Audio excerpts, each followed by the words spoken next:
आज बघितलं असताना काँग्रेसची परिस्थिती तिथं की एकही उमेदवार त्यांचा तिथं निवडून न येणं खरंच फार नाचक्की या काँग्रेसची झालेली आहे.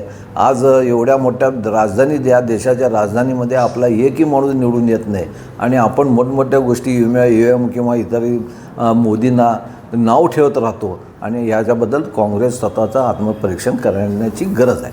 EVMचा प्रश्न तर प्रत्येक निवडणुकीला उपस्थित होत आहे. मध्यंतरी म्हणत होते की लहान सरकार म्हणजे लहान स्टेटला आमचं विरोधकांचं सरकार आणि मोठ्या स्टेटला भारतीय जनता पक्षाचं सरकार EVMमुळेच येतात.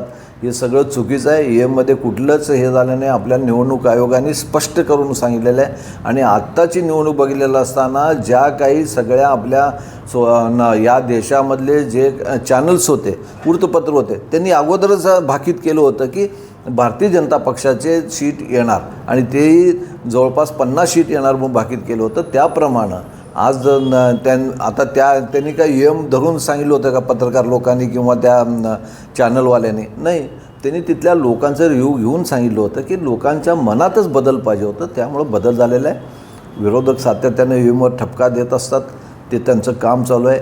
आणि आज बघितलं असताना काँग्रेसची परिस्थिती तिथं की एकही उमेदवार त्यांचा तिथं निवडून न येणं खरंच फार नाचक्की या काँग्रेसची झालेली आहे.